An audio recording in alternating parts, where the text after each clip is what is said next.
When the Austro-Hungarian heir to the throne Franz Ferdinand was assassinated in Sarajevo 1914, this led to the First World War and thus to the fall of Austria-Hungary. But even before this, there were already great political and social tensions in the dual monarchy, which is why a breakup of the empire always posed a great threat to the emperor. For this reason, some political masterminds around the Austrian Archduke Franz Ferdinand developed a reform plan for the ailing dual monarchy, the United States of Greater Austria. In order to bring all the ethnic groups and nations of the multi-ethnic state under one roof, a plan modeled on the United States of America was drawn up. It was intended to keep Austria-Hungary together and guarantee its status as a great power for a long time to come. But how did this plan come about, what did it look like in detail, and why was it never implemented? We look at all these questions in today's video. Austria-Hungary was a multi-ethnic state from the very beginning, consisting of a total of 11 main nationalities, but only the Austrians and Hungarians had a real political say. Although they made up 44% of the population, this meant that more than half of the nationalities had no say and were therefore very dissatisfied. These other 9 ethnic groups were the Czechs, Poles, Ukrainians, Romanians, Croats, Slovaks, Serbs, Slovenes and Italians.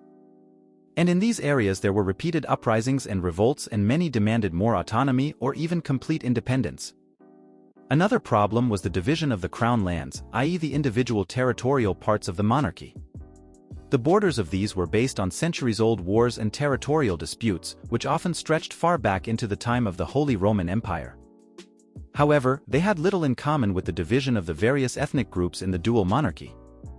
The Austro-Hungarian heir to the throne Franz Ferdinand in particular was quick to recognize the conflict potential of ethnic tensions, where a small spark could blow up the empire at any time.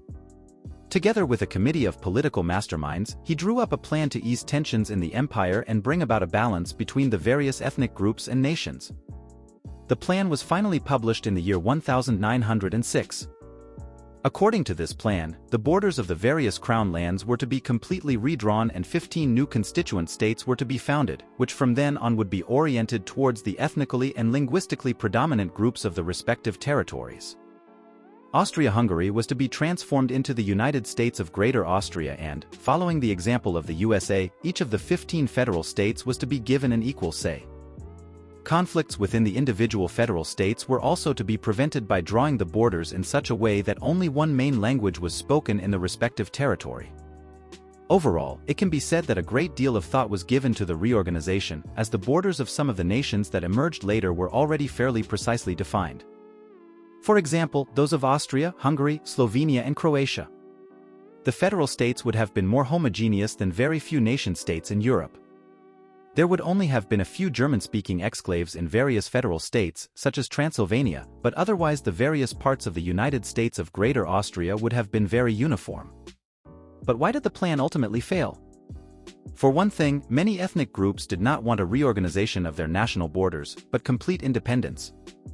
In addition, they suspected that the previous rulers would certainly not relinquish power completely. And so it was. The Austrian and Hungarian elite feared a loss of power, as from now on it no longer came from 2 ethnic groups, but from all 11 ethnic groups.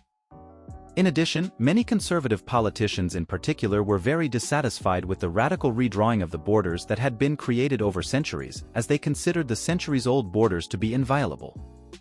This made it impossible to implement the plan and everything remained the same. Just over 10 years later, however, Austria-Hungary broke up into many nation-states.